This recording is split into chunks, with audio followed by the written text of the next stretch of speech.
Hey everybody, it's Jason Blaha here, and today I thought I would do another just random breakfast chat for you guys. And I want to answer a question that I got asked in the comments, and it was someone saying, look, uh, different people can hit different numbers of reps at percentages of their one rep max, so how do you program off that? How does that work when there's so much variation? And here's what I'm going to say on that. There won't be variation when you have lifters train off of a standardized system. Okay.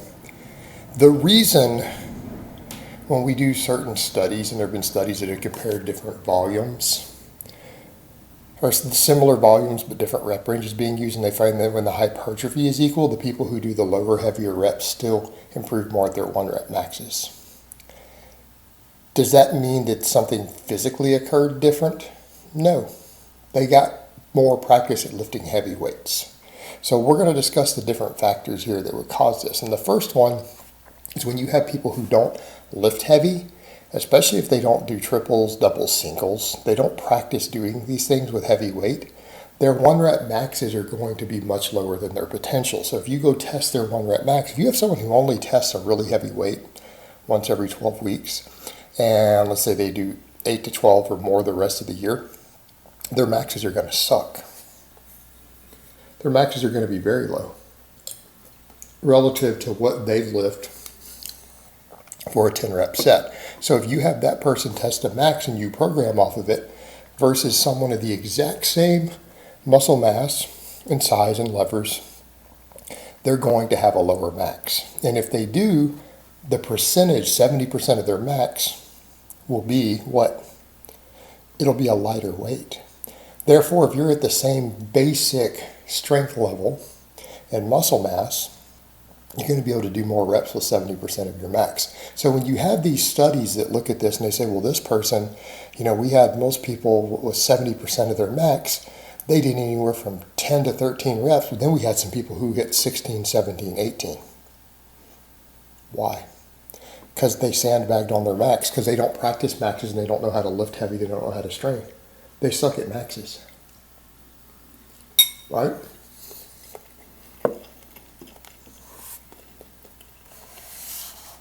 What happens when you run a conjugate type system? People hit a couple of singles at least every single week year round. They're good at doing maxes. They've practiced at it.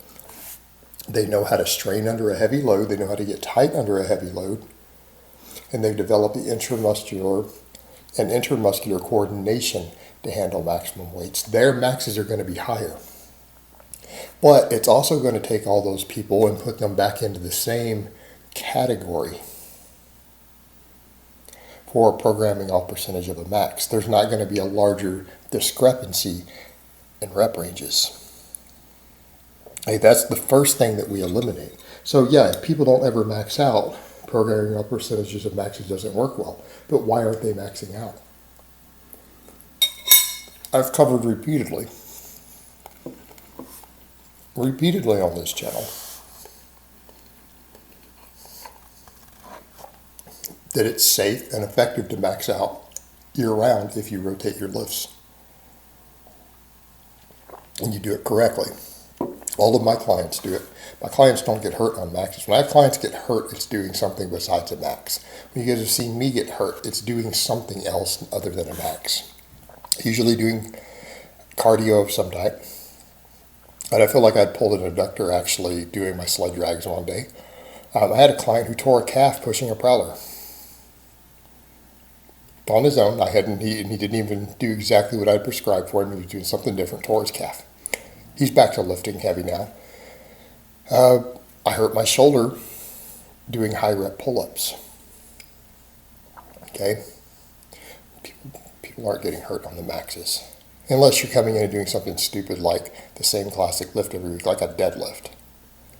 Conventional deadlift off the floor. Okay, yeah, you might get hurt doing that every week. But the point is, it's not how people are getting hurt. They're safe to do it. That will eliminate the problem. All right, why else would people start seeing them happen? Due to fatigue. If people are taking too short of breaks, like let's say I give a client, some sort of max press. variation. And then they come in and on their close grip bench press, they're doing 70% of their close grip bench for 3 sets of 10. Maybe AMRAPing the last set. Most lifters should be able to handle that. What happens when you have a lifter who consistently does 10, he can only get 9 on the second one and he gets 6 or 7 on the third one? I can almost guarantee you if it's his first lift, what do you think's happening? He's taking too short of breaks. Because guys come up with this nonsense of, well, I'm short for time. Well, if we're short for time, we need to do less total sets. You don't start cutting your breaks down. You could do that on maybe your final single joint exercises at the end. You want to take 1 minute between your curls or whatever, that's fine. Laterals, that's fine. Your big lifts, you don't do that. Not on barbell lifts. The research is overwhelming that shows that it produces less hypertrophy to do that. Right? This has been studied, it's known, because you can't replicate the performance. Better off doing less sets and taking longer breaks. Right? Short breaks are what's causing it.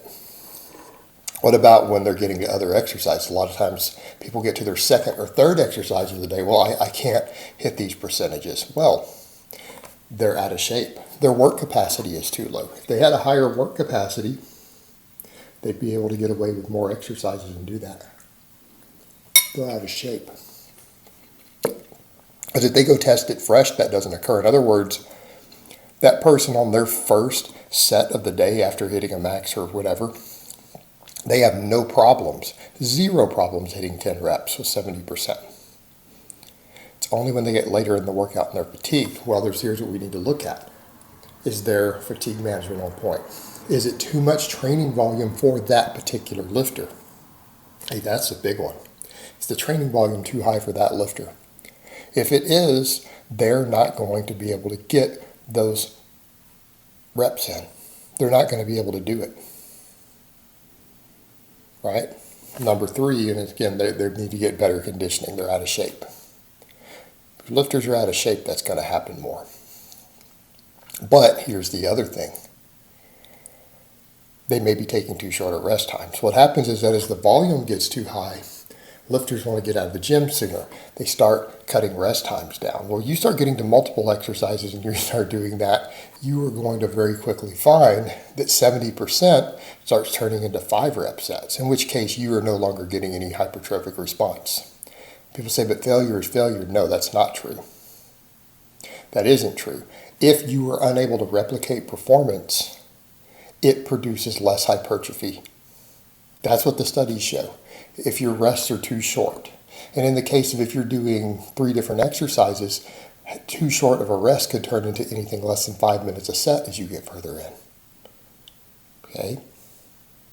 In other words, if they had rested 15 minutes, that wouldn't have been a 5 rep set, it would have been a 10 rep set. Now, people say, who's going to wait 15 minutes to do one more set and, 15 minutes between? Someone who's trying to do more training volume than they can handle at their current conditioning. And they're going to have to do that. Or they're going to need to bring their training volume down, or they're going to have to get into better shape. If they aren't going to do those other 2 yet, they're going to have to take 10 and 15 minute breaks. Okay? Those are their 3 options because they're not getting any real training response from those 5 reps. It's not how it works. And just because they hit failure doesn't mean that they're getting a training response. And I've covered why before in detail. So these are the different variables that will impact this. But if your lifters are all practicing maxes, right? They're all in shape and their training volume is within their capacity, they will all be consistent in those percentages of their max. Because we've removed the other variables. It's not from one person to person. It's not because they're a different person. It's because their programming, their conditioning, and their training is different. When the training becomes more standardized, these other variations start to disappear, and that rep range that someone can hit at a percentage gets to a tighter and tighter rep range. To where out of 20 or 30 or 50 lifters you have on your roster, there might only be 2 reps difference, let's say 70%. instead of 7 or 8 reps difference, right? They're all going to be between like 10 and 12 or 11 and 13, all of them. All right, guys, well, that's really all I have to say on that today. I hope it's been informative, and I will talk to you guys next time.